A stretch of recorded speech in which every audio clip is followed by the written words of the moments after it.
As ever, hello, good evening, good morning, good afternoon, wherever you are, wherever you may be, you join us once again as we gather round the oil drum fire at the end of the apocalypse to talk about what's been happening this month.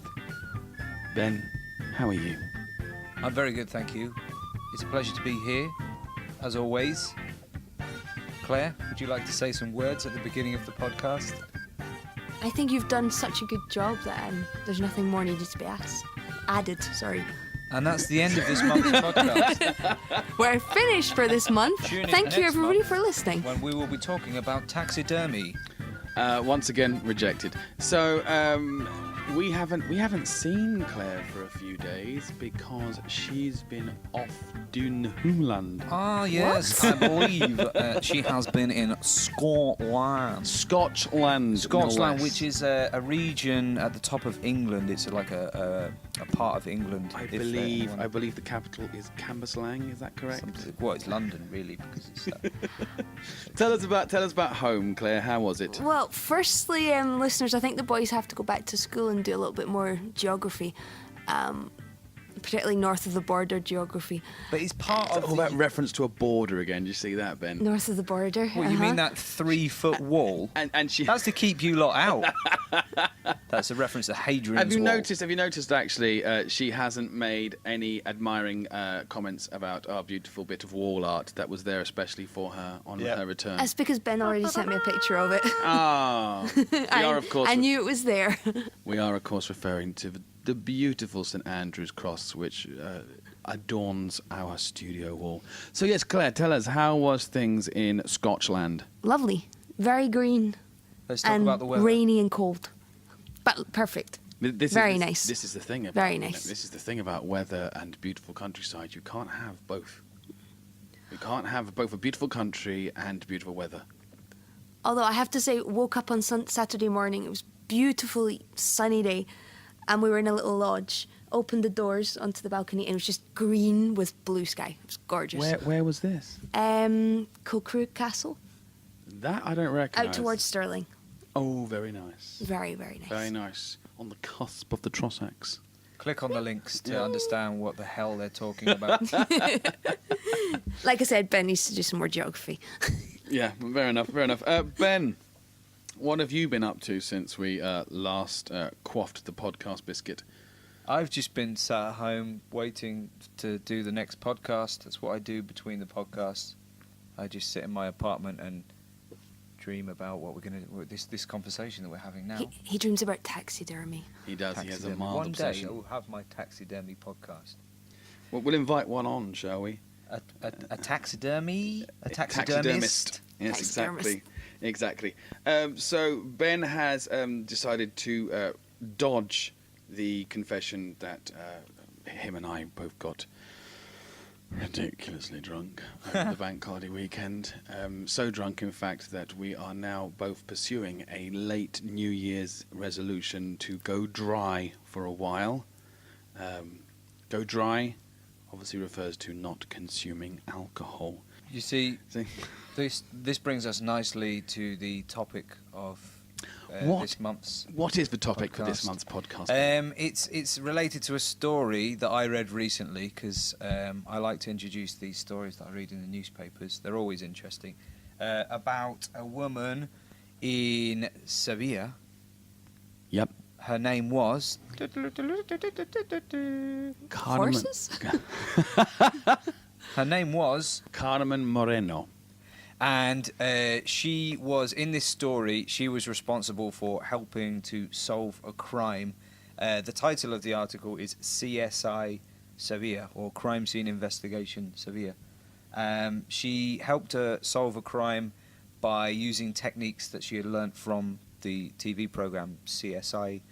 I don't know. There's several versions. The strap line is... I think there are 4 in total. Yeah, Las Vegas, Miami... Taunton, I don't know.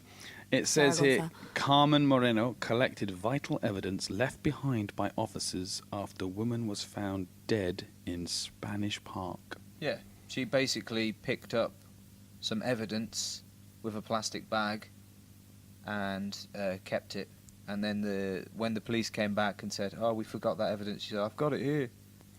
She saw something she thought was important, and she says, "Normally I carry gloves, but I didn't have any with me.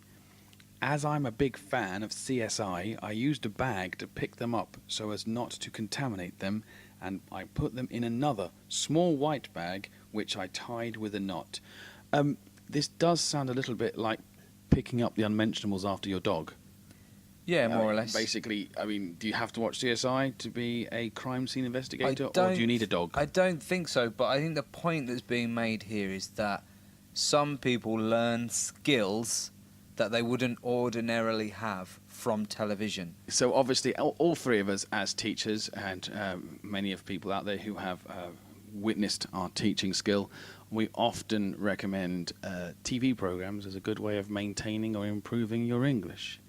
I think we should recommend some good shows to people and why we think they are good shows. I mean, let's start with Game of Thrones. We all watch everyone watches Game of Thrones. What do you like about Game of Thrones? As a personal thing or as a learning Both, tool? Personal and learning. For learning, I like the fact that there are a lot of different accents. Excellent choice. Yeah, I agree entirely. But most people speak reasonably clearly.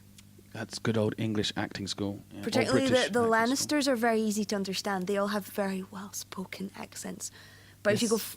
if you go further north in Game of Thrones, they have northern accents. Mm-hmm.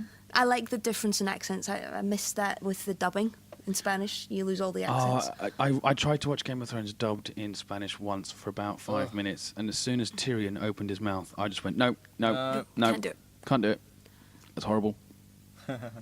Yeah, Okay. When one of your beloved characters opens the mouth and goes, you're like, I can't watch this. But they It's don't terrible. do that, do they? It's basically every male character in Spanish dubbing is basically some man with a baritone who smokes 60 cigarettes a day and drinks nothing but black coffee and red wine. Just sits in a dark room and goes, "Hola, estoy aquí por los Yeah, everything's a billetes." coffee advert. It's a coffee, yeah. But Continuing from what Claire said, though, but from a learning perspective, I think that because of the rich nature of the story, that it's easy for people to be more invested in knowing what is happening and understanding what's happening. If you're watching something that you're not really interested in, then you're less likely to want to study the words or pay attention or focus. One of the problems with it, I would say, is that it's 45, 50 minutes long, and to concentrate for that amount of time can be it's quite interesting. difficult. I get Watch a lot. it in 2 parts. Well, I get a lot of feedback from people who effectively they've improved their English off their own back because they were simply unable to wait for the Spanish dubbed version to be released. I know it's much quicker now. It's less than 24 hours. They seem to have caught up and realised, but I think most people now have got into the habit of watching it in the original version in English. I don't like original version. It's the original. It's not a version. Everything else is a version. It's the original. And I think they've got to the same point as we feel, which is, no, that's not that person speaking. I can't watch it in Spanish now. I have to keep watching it in the original because I now understand the nuances of what people say. Another thing I would recommend is if you're watching Game of Thrones in the original, use the subtitles for the hard of hearing or for the deaf, because they give directions to the sounds. It's not just the words. For example, one of my students asked me what crackle means because a fire was involved in the scene. It said fire crackles. Yeah, I find that as well. Game of Thrones also, because it is actually quite a complex story to a degree, the quantity of characters involved and the spaces between series, people struggle to remember exactly who people are. There's so many characters. You see, I think that's Not for long. But they just introduce more. Every time they kill one off, they introduce another 4. But no, what I was going to say was it sounds a bit of a bizarre thing to say, but because people find it dense and difficult, it's actually a good learning experience as well for people to understand. Sometimes when you're struggling with something, it might be the complexity of the story, not your English, that's holding you back. Mm-hmm. I think the key message, that's the key thing that we've all repeated here is that if you're going to choose something to improve your English, choose something that you're interested in. Yeah. Yeah, that's Something that interests you. If you're going to, certainly. you can't concentrate on something that is boring you to death? Well, something that I constantly recommend to people as a starting point is to watch their favourite ever film. Watch a film or a TV series they've watched a million times, but watch it in the original English. Yep. It's a good way of tricking the brain into realising you already understand what's happening. Films like Pretty Woman, Dirty Dancing, Top Gun. Oh, hang on, sorry. I'm reeling off these 80s films. All right, Grandad. As me and Ben both know, Claire hasn't seen half of the films that we think are a cultural necessity. Yeah. I've got much to say on that. I've seen Dirty Dancing loads of times. Yeah. But I was quite old the first time I saw it. Okay. I was probably about 18, 19 the first time I saw it. You can watch that at any age. Well, I don't know. There's some pretty adult themes in Dirty Dancing, but they're very subtly, they're very subtly subtle. delivered. It's not like They're the films that you see now where it's Yeah. full on. All of those moments are I worn out fell on my video. asleep during Top Gun and I've never actually saw it. It's one of the only films I've ever fallen asleep in. Goodness me, that I was, comes I was really tired. What was the other one you mentioned? Pretty Woman. I've seen that one. Yeah. Have you seen Ghostbusters? Yeah. I 1 don't and know. 2. I think so. 3's out soon. But I don't know how to separate them. It's not 3, is it? It's kind of like a We're not feminist going to get into reboot. this As a debate sexist, again. Merrick, how do you feel about the all-female cast of the new Ghostbusters film? It's just unnecessary. We haven't seen it yet, but I do. Well, You look, already hate it. The trailer doesn't inspire me. But to be fair, I think it's not a sexist issue. It's not a male. It's not a chauvinist, feminist issue. It's lazy creativity in Hollywood. Stop remaking films and make some new ones. I don't think it's just remakes, it's constant sequels as well. Every film that comes out nowadays is like a trilogy. So they don't make any new films, they just continue I the would same say, people. by the way, every film that comes out is part of a trilogy. Because if every Oh, film, yeah. but mind you, you're not far off. Because a lot of films that come out are two-parters these days. Yeah, that's another thing. Yeah, That's annoying. We've got 3 books. Let's turn it into 4 films. Where are we going to cut it? Arbitrarily somewhere in the middle. Yeah, that annoys me. But yes, the Ghostbusters remake, it's not needed. It's not needed, and it's not needed to. Well, you know, I could get myself into all kind of hot water and say that the new Star Wars film, it's rubbish. I haven't You seen mean it. the new one, the last one? The Yeah, one the most recent one, it's rubbish. It's absolutely rubbish, and it has. I've been speaking about this with a couple of friends as well, and the use of basically retreading the original first film story, but basically changing all the gender roles. Is I this think that's unfair. I think. podcast about TV or gender? I don't know. It seems to get flipped quite a lot. Can somebody remove his batteries? Well, we've slipped into films rather than TV, so go back to TV. Well, again, we mentioned that simply because recommending people watch material they've seen before. I'll probably cut most of that nonsense out. Yeah. I would reiterate what Ben said, though, about picking things you're interested in, I even agree. if you haven't seen them before. For Yeah. example, For like, I have some classes where they're kind of like I've had some classes where they're kind of freaky people, so they like lots of programs with Freaky. Can we? like the Spanish. I'm doing the Spanglish. Yeah, can freaky. we? That's Nerdy. Let's qualify that for all of our listeners. Okay, that is an incorrect use of an English word in its context. Yes. Okay, what you mean and what you need to say is geek geek or nerd, Nerd. or dweeb. or dweeb at a push. It's a bit old-fashioned now, though. dweeb. Geek Dweeb. or nerd. Bring back the dweebs. Freaky, first of all, is a bad use of an adjective to mean a noun. And secondly, as we all know, freaky means weird in a kind of... Sexual. Well, it can be, not always. In a much Just more means negative, strange. a much more negative connotation than is required in the Yeah. context. Look up the Victorian freak show Yes, Yeah. for an example of freak. we'll post some links. Calling someone a freak is Calling someone a quite freak strong. It is a very strong statement in English, and yeah, we're on a mission to get Spain to use Geek. these geek Nerd. or nerd. Nowadays, you can make a comparison. The Victorian freak show and the modern version of the freak show now, I believe, is Big Brother. It's the That new is definitely a freaky show, version. full of freaky people. But they're all addicted to it. Everyone's addicted to it. Television and addiction is the next topic, which I've nicely Segued joined. Yes, into. There we go. Here Go we've for arrived at it. Tell us. TV programs and addiction. So this woman that solved the murder mystery in Sevilla, that you may remember from about 4 hours ago when we started this podcast, she was addicted to CSI, and through that addiction she learnt how to use a plastic bag. So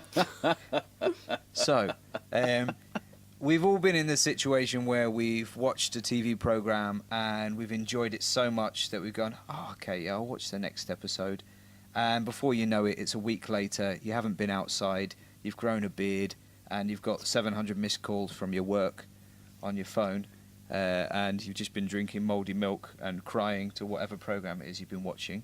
Yeah, we've all been in That sounds like me when I get hooked onto Championship Manager, For example. which is a computer game, not a So TV chain show. watching, which is a phrase from a previous Chain watching podcast. or binge watching. through addiction, people always, in my experience, try and force their favourite programs upon you, and they insist and insist and insist.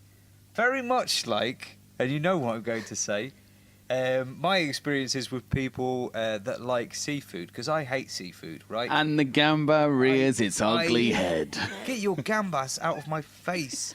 I don't like seafood. I've never liked seafood. I am never going to like seafood. I've seen you eat seafood. Yes, because it's been forced into my mouth by people that want me to eat seafood because they like seafood. This is not just with people who like seafood, though, because I don't like steak.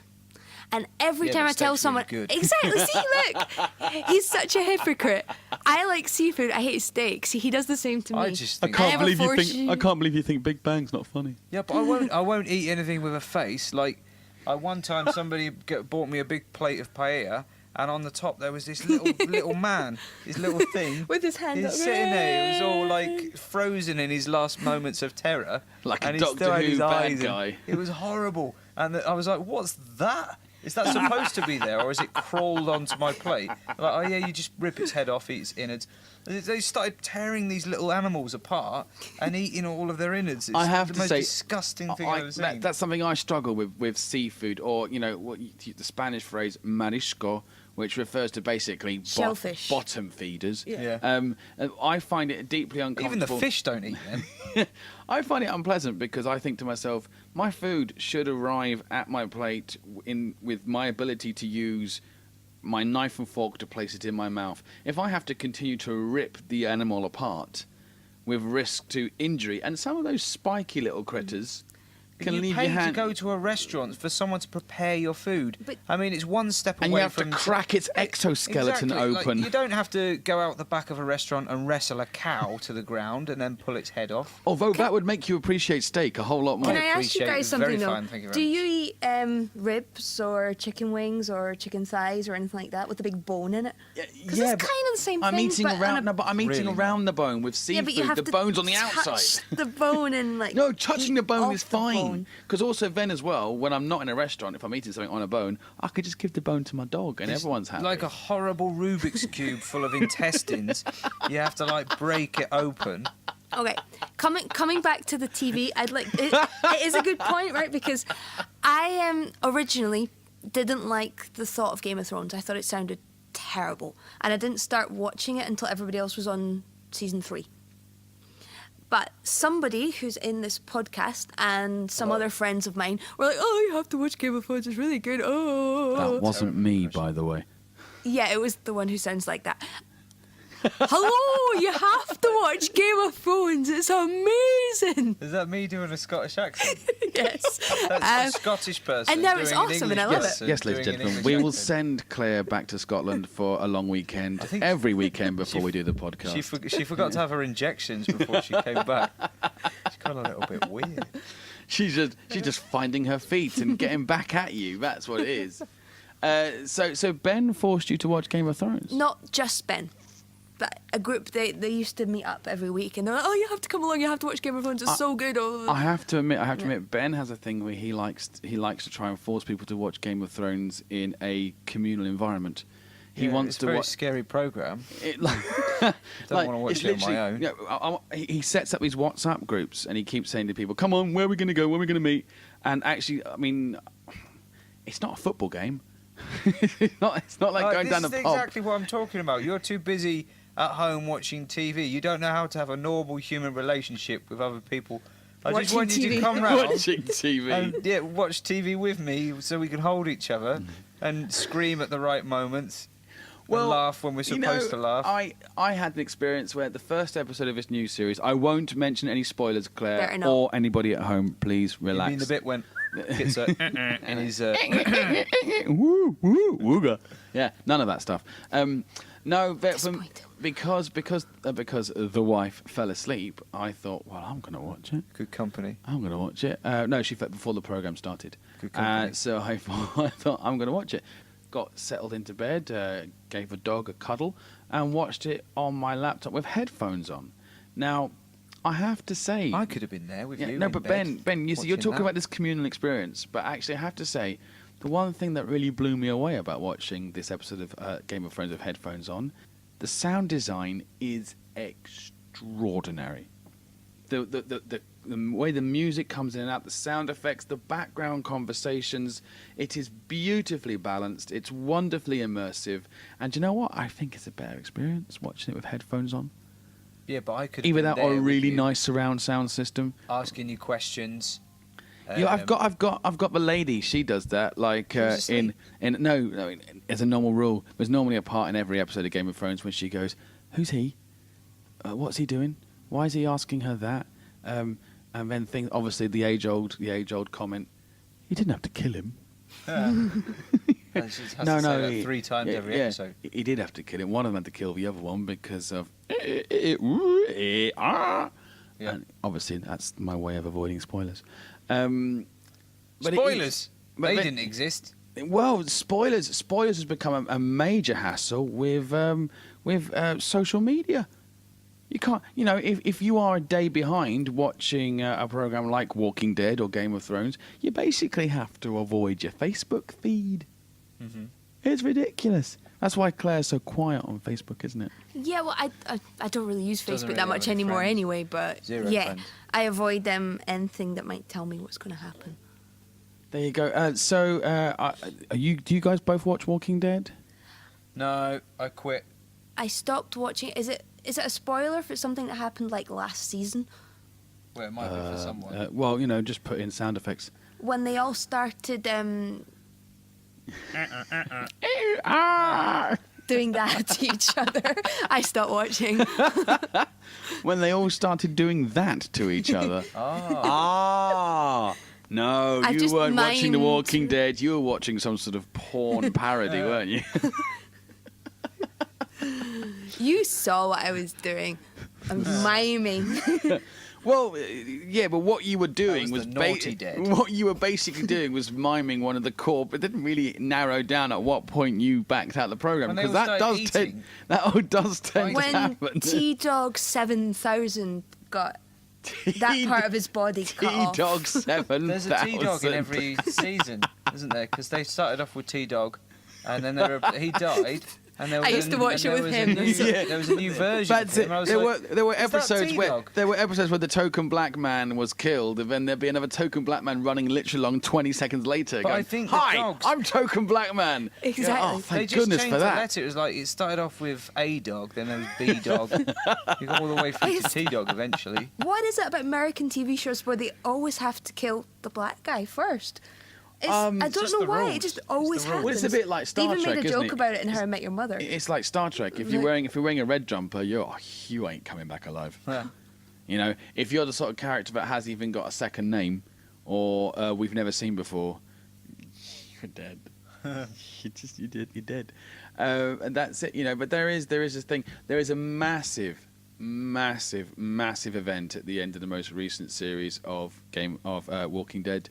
Which, Game of Walking Dead. Game of Sounds like Walking a Dead. Walking bookshop. Thrones. Which I'd love to talk about, but you two don't really watch it, so No. I can't. Moving on. Any dramas do you watch other than Game of Thrones? Do you watch any other TV series? Sherlock is always a good one. Sherlock is the good. remake, written by the same guy who does Sherlock, but a few years back. A comedy is Coupling, often referred to as the British version of Friends, but it's funnier. Yeah, it's funny. It's funny. fun. It's genuinely. It's not funnier. There's no yeah. comparative necessary. It's funny, whereas Friends is Friends. I would recommend, if we're talking about comedy shows, Peep Show. Excellent choice. Which I think, if you are interested in English humour, or indeed if you are interested in discovering what English humour is, then that's a good place to start. Oh well, now you've got the ball rolling, and I would say Blackadder.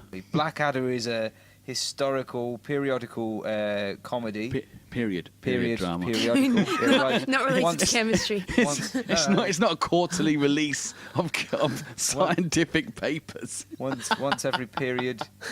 No, that's something else. It's not a journal. Is it comedy Blackadder series? is a comedy series basically built around a protagonist but set in different periods of history. You effectively have the same actors playing very similar characters but with different backdrops and different settings. And it's got a speaking Mr. Bean in it. Yeah, speaking Mr. Bean. But you see, if you ask anyone internationally about Rowan Atkinson, they'd say Mr. Bean. If you ask any British person about Rowan Atkinson, they say Blackadder. He is a very sarcastic, very manipulative, very horrible little man. Not particularly pleasant, but it means that the writers can be absolutely adorable with him, and we all love him for it. I would suggest to anybody who's new to it, skip the first series because the writing wasn't as good, and go second, third, and fourth, and then once you realise there's no more Blackadder left, there's a few specials, and you can go back to the first.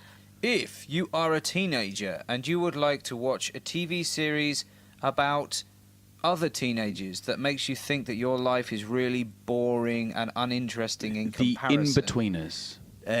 Then there are two. I would say The In-Betweeners for comedy, and Skins. Skins is a good show. Which was aired in Spain and, well, everywhere, I think. Skins is Watch it quite in clever English. because you have a revolving cast. They sort of grow up and leave school, and so they're replaced by new roles. In-Betweeners is a bit rude. In terms of it's a bit blue in terms of its language. It's very funny. It is very, very funny and very imaginative. And colloquial language. It is, yes. It is a very good example of what we were talking about earlier on. You can't watch this with subtitles. You're going to have to get particularly Spanish You subtitles. can watch English subtitles. With English subtitles, but yeah, there's going to be a lot of editing down of certain chunks because Pause, it moves so quickly. Listen to the word, write it down. Yeah. Urban Dictionary. Ask your teacher. couple Not of- at school, obviously. Ask your English teacher from your private English teacher or your academy teacher. UrbanDictionary.com will have most of the phrases used in Betweeners. I'm so tempted to quote one now, but I shan't. Clunge. A couple of so great. A couple of my students have actually recommended With knee deep in clunge. British Sorry. TV programs to me. Oh, go on. So one of the ones that a lot of my students like is Misfits. I think That's it's an Misfits. excellent show. The ones with the kind of It goes superhero off. power. It's a superhero power sort of like Comedy chavs. drama. It's Chonnies with superpowers. Yeah. So a lot of my students like that. It goes off the boil. And there's another one which I haven't watched but I really want to. It's something about a mirror.